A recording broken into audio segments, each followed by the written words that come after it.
Okay, so we will move on with the examples of the happening of at least one event के समझना है अपने को कि प्रोबेबिलिटी निकालना है मेरे को, तो मैं प्रोबेबिलिटी एटलीस्ट एक इवेंट की होने की प्रोबेबिलिटी मैं कैसे निकालूंगा, कंसिडरिंग कि वहां पे बहुत सारे इवेंट्स हो रहे हैं और मेरे को उसमें से कोई भी एक इवेंट होने की प्रोबेबिलिटी फाइंड आउट करना है कि भाई कॉइन टॉस हो रहा है या डाइस थ्रो हो रहा है, उनमें से किसी एक इवेंट होने की पॉसिबिलिटी क्या है, चांसेस क्या है, प्रोबेबिलिटी क्या है. So in such case example number 15 comes into the picture now.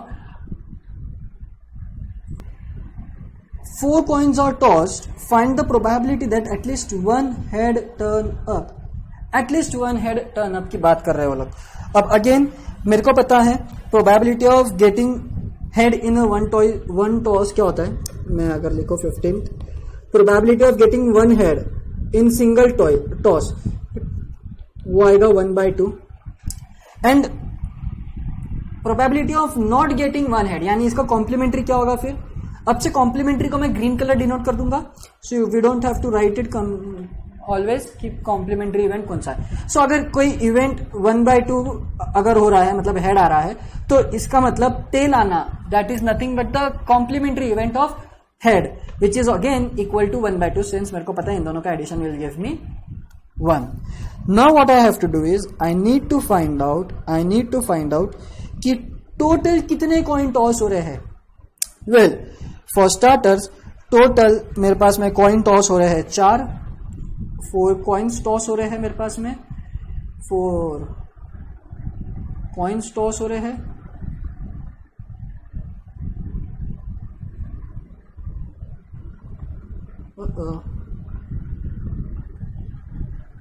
और ये 4 कॉइन्स में से एटलीस्ट 1 में हेड आना चाहिए. एटलीस्ट 1 में हेड आना चाहिए. सो मैं क्या करता हूं. Well it's simple for me.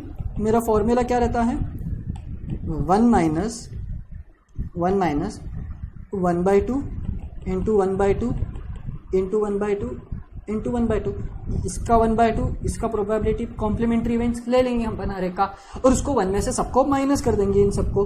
सो मेरे को जो मिलेगा वो अपोजिट मिलेगा. मेरे को जो आउटकम मिलेगा वो अपोजिट आउटकम मिलेगा जो मेरे को चाहिए, मेरा फेवर वाला जो मेरे को फेवर वाला चाहिए. और मेरा फेवर में जब तभी मेरे को मिलेगा जब मैं उसको टोटल में से माइनस कर दूंगा. टोटल कितना है 1 है मेरा. So 1 minus this is going to be 2 to the power 4 which is 16. So my answer will be 15/16. At least 1 head मिलने की प्रोबेबिलिटी क्या है. और ये सिंपल सा लॉजिक भी है. अगर आप देखोगे तो 4 बार कॉइन टॉस हो रहा है. 4 बार कॉइन टॉस हो रहा है. सो सिर्फ एक ही इवेंट है जिसमें 1 नहीं आ सकता, हेड नहीं आ सकता है. एंड दैट इवेंट इज कि सब में टेल ऑकर आ जाए. अपार्ट फ्रॉम दैट इवन यहां ये भी आ गया. एक ऐसी भी सिचुएशन आ गई कि पहले 3 में टेल और आखिरी में head.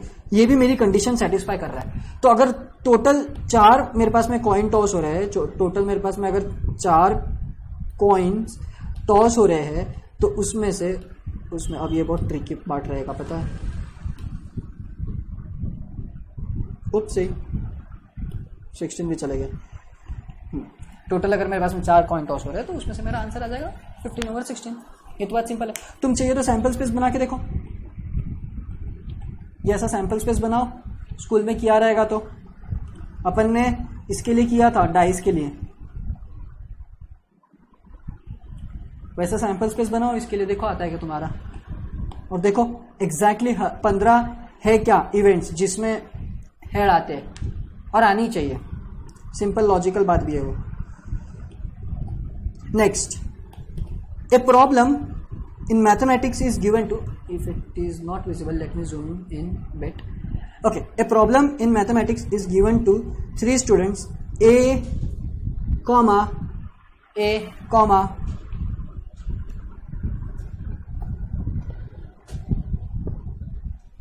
A, B and C, ABC, whose chances of solving it are 1/2, 1/3, 1/4. What is the probability that the problem will be solved? well, उनकी सॉल्व करने की प्रोबेबिलिटी दे रखा है उन्होंने अपने को 1/2, 1/3, 1/4 और अपने को बताना है. सिंपली अपने को बस इतना बताना है कि उनमें से एटलीस्ट वन ऑफ देम कैसे सॉल्व करेगा. So 16th, probability of A is 1/2, probability of B is 2/3 and probability of C is 1/4. अब मेरे को एक बात पता है, मेरे को एक बात तो ज़रूर पता है, नहीं गलत लिखा मैंने, प्रोबेबिलिटी ऑफ ए को 1/3 चाहिए, 1/2 1/3 1/4. हाँ, अब मेरे को एक बात पता है कि इनका कॉम्प्लीमेंट्री क्या रहेगा.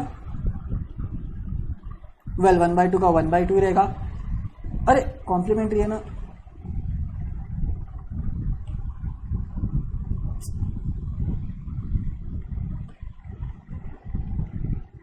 One by three minus 1/3. Well it is 2/3. Now it is 2/3 और इसका रहेगा 3/4. और ये क्यों किया मैंने, क्योंकि I know the formula is 1 minus 1/2 1 minus 1/2 into 2/3 into 3/4. इनका मल्टीप्लिकेशन का सब्ट्रैक्शन, इनके कॉम्प्लीमेंट्री के मल्टीप्लिकेशन का 1 के साथ में सब्ट्रैक्शन मेरे को दे देगा मेरे इवेंट ऑकर होने का. मतलब क्या कि at least one of them will solve. वो कैसे करूंगा मैं, तो पहले इनका कॉम्प्लीमेंट्री निकाला, कॉम्प्लीमेंट्री निकालने के बाद मैंने उस कॉम्प्लीमेंट्री का आंसर को 1 में से सब्ट्रैक्ट कर दिया. So let me just write down कि आंसर क्या आएगा. सो ये 2 कैंसिल हो गया,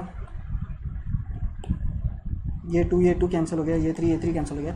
सो 1 minus 1/4, 1 minus 1/4, that in turn will give me 4 minus 1, 3/4, 3/4, and that is what my answer is. Probability of solving at least one of them is 3/4. और वो कैसे निकला, well I knew the probability of A, तो उसका A complement B complement at least one of them, कोई भी solve कर देगा. ऐसा नहीं बोला है कि ए ही सॉल्व करेगा या बी, कोई भी एक सॉल्व कर देगा. उसकी प्रोबेबिलिटी क्या है, कोई भी एक सॉल्व करने के लिए एटलीस्ट वन. तो इसलिए अपने ये कॉन्सेप्ट यूज किया, एटलीस्ट 1 आ गया इसलिए. 17th, a card is drawn at a random from well shuffled pack of 52 cards. Find the probability of getting 2 of heart or a diamond. अब और बोल दिया है तो पहली बात तो ये कैलकुलेट होगा प्रोबेबिलिटी, और अलग से ये कैलकुलेट होगा, और बीच में क्योंकि और है तो इसकी probability, let me just change the colour.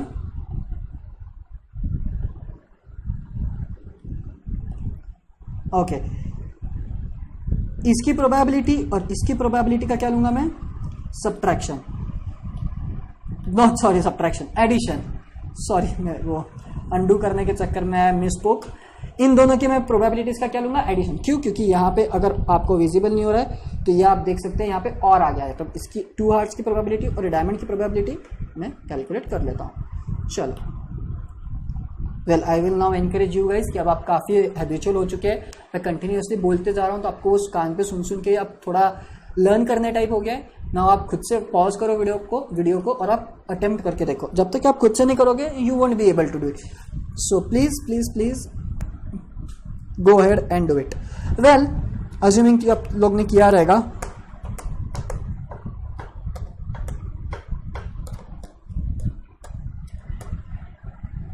अपने को सवाल में ये पूछा गया है कि probability of getting a 2 of heart और ए डायमंड है ना. अब there is only one way, एक मिनट में क्या है यहाँ पे, अपने को 52 कार्ड्स है ना. पहली बात तो एक मिनट पहले तो वो लिख लेता है अपन, 52 कार्ड्स. अपने को इतना डिटेल में अपने को उसको जाने का ही नहीं है, फट से सॉल्व होने वाला है वो. वेल,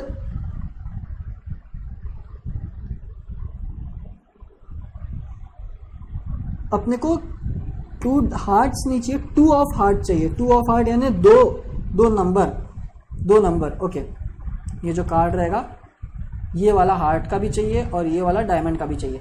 सो अब मेरे को पता है कि 52 कार्ड ये जो है ये मेरा 4 इसमें डिस्ट्रीब्यूट है, और 4 में से अगेन ये मेरा हार्ट का है और ये मेरा डायमंड है. ओके, ओह वाह, ये मेरा अब हो ना, अब नहीं हो रहा है, इसको ही उठा के लाना है मैंने। ये हार्ट नहीं, डायमंड, और ये हार्ट, इसमें का सेकंड नहीं 2 नंबर का कार्ड, और इसमें का भी 2 नंबर वाला कार्ड जो है एज के बाद वाला, वो मेरे को चाहिए, वो मेरे को यहाँ पे चाहिए। सो इन सच केस मेरे को एक बात पता है कि इसकी प्रोबेबिलिटी, हार्ट के सेकेंड कार्ड की प्रोबेबिलिटी, एक कार्ड जिसमें 2 है प्रिंट, उसकी probability is nothing but 1/52 sorry, क्योंकि 52 कार्ड्स है। एंड डायमंड के 2 का भी मेरे को पता है 1/52। अब उन्होंने पूछा है कि और, तो ये तो बहुत सिंपल सी बात है, मैं probability of head plus probability, head नहीं sorry, heart plus probability of diamond is equal to 1/52 plus 1/52, and that in turn will give me 2/52, 2/52 is 1/26. So there is 1/2 chance, if I will say that, कि मेरे को एक तो diamond का heart मिलेगा, diamond का 2 मिलेगा, या तो फिर हार्ट का 2 मिलेगा, डायमंड का 2 मिलेगा, या तो फिर हार्ट का 2 मिलेगा, and that is exactly 50% chances are there. Only 1/2, और सिर्फ 1/2, और वो भी कितने में से, लेकिन 26 में से। और ये लॉजिकल सेंस जरूर बनता है, क्योंकि यहाँ पे आप देखोगे तो इसके 13 कार्ड्स हैं और इसके भी सिर्फ 13 कार्ड्स हैं, और इन दोनों के 13 कार्ड्स में यूनिकली 2 सिर्फ एक ही है, 2 सिर्फ एक ही है, ओके, 2 सिर्फ एक ही है। सो इसलिए 1/52, और यहाँ पे भी 1/52। कंबाइंडिंगली आपको 2 2s मिलेंगे, 2 2 मिलेंगे आउट ऑफ 52 कार्ड्स, वो भी 2 2 किसके रहेंगे, हार्ट के और डायमंड के। बाप रे, इतना सब बोल, और इसलिए आपको मिलेगा 2/52, मतलब out of 26 there is only 1 chance, out of 26, okay, so that is how you solve the question. We'll move on to the next then. A man and his wife appears for an interview for 2 posts. The probability of husband selection is 1/7 and the wife's is 1/5. What is the probability? Only one of them is selected. ये तो बहुत simple है। probability of husband is, अरे यार मैं भूल गया कितना था probability, let me check, 1/7, and probability of wife is 1/5. Now what they have asked us is that any one of them is to be selected. So what I will do is I will mark this and find out what is the complement. 1 minus 1/7 is 6/7, okay, and over here probability of wife's complement is 4/5, exactly.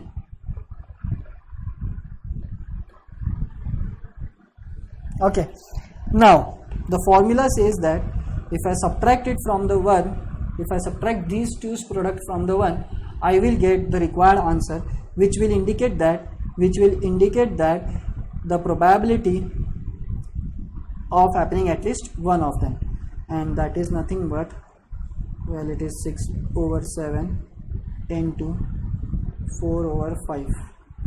That in turn will give me 1 minus 30/35, 30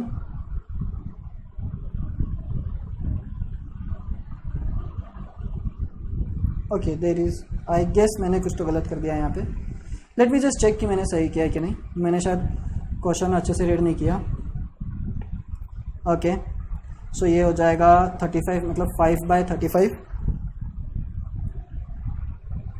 हाँ so okay, नहीं I think कि सही चल रहा है अपन, but let me check again. At least one of them है, तो यह आ जाएगा मेरा 35 - 30 which is 5/35।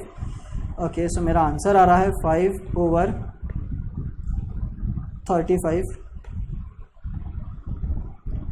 5/35 which in turn will give me 1/7। So 1/7 chance है मेरा इसमें, बट उन्होंने सवाल में ये पूछा है what is the probability that only one of them will be selected. Okay, one of them will be selected की बात कर रहे हैं वो लोग, हैपनिंग की बात नहीं कर रहे। One of them is to be selected, मैंने ये at least one of them to be select कर लिया मैंने। एटलीस्ट वन ऑफ देम में और वन ऑफ देम में बहुत फर्क होता है। एटलीस्ट में ये आ गई प्रोबेबिलिटी कि एक तो सिलेक्ट हो गई, बट अपने को वन ऑफ देम चाहिए, one of them either wife और हस्बैंड, तो उसकी प्रोबेबिलिटी सिंपल, मैं 1 + 1 मेरा 7 आया था, मैं उसमें 1/7 एक और ऐड कर देता हूँ। सो मेरे को ये टोटल दे देगा 2/7, मेरे को ये टोटल दे देगा 2/7। और ये क्यों किया मैंने, क्योंकि एक तो हस्बैंड सिलेक्ट होगा या तो एक दो वाइफ सिलेक्ट होगी। सो ये यहाँ पे प्रोबेबिलिटी आ गई। So I would rather write it in this way also. So it's simple now. So ये तो काफी लेंदी प्रोसीजर हो गई। खैर फिर इस सेंस में कि मेरा आंसर 2/7 जो आ रहा है that is correct, which is nothing but the selection of any one of them, any one of them. At least नहीं है, एटलीस्ट बोला रहता तो ये आता, बट एनी बोला है तो मेरे को एक तो हस्बैंड आएगा या तो वाइफ आएगी, तो मेरे को ऐड करना पड़ेगा इन दोनों इवेंट्स को।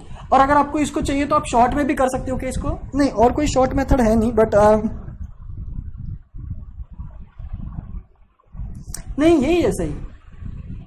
आप उसमें और कोई दूसरे शॉर्टकट मेथड का कुछ इन्वेंशन नहीं है। हाँ, at least one of them select का निकाल लिया और only one of them is to be going selected है, तो मेरे को वो प्रोबेबिलिटी हटा देनी पड़ेगी कि भाई दोनों भी सिलेक्ट हो सकते हैं। नहीं, एक ही सिलेक्ट हो सकता है। अगर हस्बैंड हो गया तो वाइफ नहीं, वाइफ होगी तो हस्बैंड नहीं। सो 2/7 चांस है दोनों का मिला के सिलेक्ट होने का, 2/7 chance of getting selected. So that is how you solve it. So पहले तो कॉम्प्लीमेंट निकाला, कॉम्प्लीमेंट निकाल के एटलीस्ट वन ऑफ देम का हैपनिंग निकाला, बट सिंस उन्होंने बोला था एटलीस्ट वन ऑफ देम का नहीं चाहिए मेरे को, एग्जैक्टली एक तो हस्बैंड आएगा या तो फिर वाइफ आएगी, तो भाई उस सेंस में उस केस में जो मेरा आंसर होगा वो 2/7 होगा, अज्यूमिंग दैट कि कोई भी एक सिलेक्ट होगा। और आ गया इसलिए अगर ऐसा नहीं बोलते, अगर ऐसा बोलते कि व्हाट इज द केस कि सिर्फ at least one of them is getting selected, at least one of them, तो ये आ गया 1/2। ओनली वन ऑफ देम तो मतलब एक तो हस्बैंड होगा या तो फिर वाइफ होगी, एक तो हस्बैंड होगा या तो फिर वाइफ होगी, तो इसलिए हमने उसका एडिशन ले लिया। सो देखते हैं अभी और कितने एग्जांपल है। Okay, one more it is, then we are done. Salesman has a 60% chance of making a sale to each customer. The behavior of successive customer is independent. If customer A and B enter, what is the probability that salesman will make a sales to A or B? Well, it's simple again. Probability of making a sale क्या है? 60% है। Well, कौन सा question है मेरे को भी अच्छे से 19th क्वेश्चन रहेगा I guess. Probability of sale कितना है? 60%, और I can rather write it in this way also in terms of number. Okay, and probability of not making sales क्या होगा फिर? 40%, which in turn will give me 0.40। ये probability of sale and this is probability of no sale. और उन्होंने क्या बोला है? Probability of the behaviour of successive customer is independent, तो इंडिपेंडेंट है तो अपने को कोई फर्क नहीं पड़ रहा है। अगर दो कस्टमर एंटर होते हैं ए और बी, तो मेरे को बताओ कंबाइंडिंगली अगर मैं समझो ये बोलता हूं कि प्रोबेबिलिटी ऑफ ए जो है मेरी प्रोबेबिलिटी ऑफ ए, तो फिलहाल मेरे को मालूम नहीं क्या है, लेकिन प्रोबेबिलिटी ऑफ ए कॉम्प्लीमेंट क्या रहेगी? उसको सेल नहीं करना। Probability of A complement is nothing but मैं उसको सेल नहीं कर रहा हूं, और उसका प्रोबेबिलिटी मेरा सेल नहीं करने का प्रोबेबिलिटी कितना है? 0.4। Likewise what is the probability that मैं बी को सेल नहीं करूंगा? 0.4 अगेन। क्योंकि जब मैं सेल नहीं करता हूं तो मेरा प्रोबेबिलिटी है 0.4, तो वही केस यहां पे भी एप्लीकेबल हो जाएगा। नाउ द थिंग इज कि मेरे को ये बताना है कि ये तो इंडिविजुअली हो गया, no sale to A, no sale to B. मैं ये बोल रहा हूं कि भाई सेल हुआ ही नहीं कंप्लीटली, ना ए को ना बी को। अगर मैं ऐसा बोलता कि ए को सेल नहीं हुआ है लेकिन बी को हुआ है, तो इसका मतलब मेरा सेल हुआ है। पर मैं ये कंसिडर कर रहा हूं फिलहाल कि सेल हुआ ही नहीं है। देखो मेरी आगे गाड़ी कहां जा रही है, मैं ये पूछ रहा हूं कि what is the probability of this, इसकी प्रोबेबिलिटी क्या है। So it is nothing but probability of A complement into probability of B complement. अब ये सबसे बड़ा सवाल आना चाहिए आपको कि ये सेपरेटली क्यों लिखा। सबसे पहली बात मैंने रीड की थी, ये थी behaviour of successive customers are independent, और इस वजह से ये मेरा निकालना वाजिब है, जो भी है शब्द, मतलब मैं को नहीं मालूम, जो भी है। हाँ, ये 0.4 इंटू ये 0.4 and that in turn will give मी 0.16। मतलब दोनों को भी सेल नहीं, ये इंडिविजुअली हो गया सेल का। मतलब मैंने अगर समझो ए को किया लेकिन बी को कर दिया, ए को किया लेकिन बी को नहीं किया, और लेकिन ए को किया लेकिन बी को किया लेकिन ए को नहीं किया, और जो भी है ये क्या बता रहा है, आइदर वन ऑफ देम को मैंने सेल किया, और ये जो भी मैंने निकाला ये बता रहा है कि मैंने दोनों को भी सेल नहीं किया। ओके, ये कि मैंने आइदर वन ऑफ देम को सेल किया और एक को सेल नहीं किया, तब का केस। मेरे को एक्चुअली यही फाइंड आउट करना है कि अगर मैंने ए को सेल किया और बी को सेल नहीं किया, या तो बी को सेल किया या ए को सेल नहीं किया, तो क्या होगा। मतलब क्या, probability of making sale to A और बी, मतलब एटलीस्ट किसी एक को मैं सेल कर रहा हूं। तो वो तो फॉर्मूला पता ही है अपने को, 1 माइनस 0.16, सिंपल एज दैट, है ना, सिंपल एज दैट। और इसका आंसर आ जाएगा 0.84 and this is nothing but 84%। सो मतलब 84% चांस है मेरा सेल करने का, आइदर ए को या तो बी को, ए और बी। सो ये थोड़ा लेंदी में इसलिए गया क्योंकि आपको एग्जैक्ट पिक्चर समझना चाहिए कि हो क्या रहा है। मैं डायरेक्टली चाहता तो ये लिख सकता था, बट यहाँ पे मेरे को ये लिखना इसलिए जरूरी था कि मेरे को आपको ये दिखाना था कि भाई अगर 60% सेल हो रहा है और उसका कॉम्प्लीमेंट यानी 40% सेल नहीं हो रहा है, तो अगर कभी ए अंदर आता है मेरी दुकान में और अगर वो परचेस नहीं करता है कुछ भी, या तो उसको सेल नहीं होता है, तो मतलब उसका इवेंट नहीं होने का हो गया 0.4 चांस। और सिमिलरली बी के लिए भी इंडिविजुअली हो गया 0.4। अगर कंबाइंडिंगली अगर उस दिन में सेल नहीं हुआ तो वो हो गया A complement into B complement which is 0.16 chance. तो भाई होने का क्या चांस है, आइदर ए और बी को, इट इज 84% चांस, क्योंकि कंबाइंडिंगली सेल नहीं होने का chances 0.16 which is nothing but 16%। सो ये अगर होने की प्रोबेबिलिटी है तो फिर ये नहीं होने की प्रोबेबिलिटी है। That is what it is and that is how you calculate probability of happening one event, at least one event. So that's it from me guys. Thank you.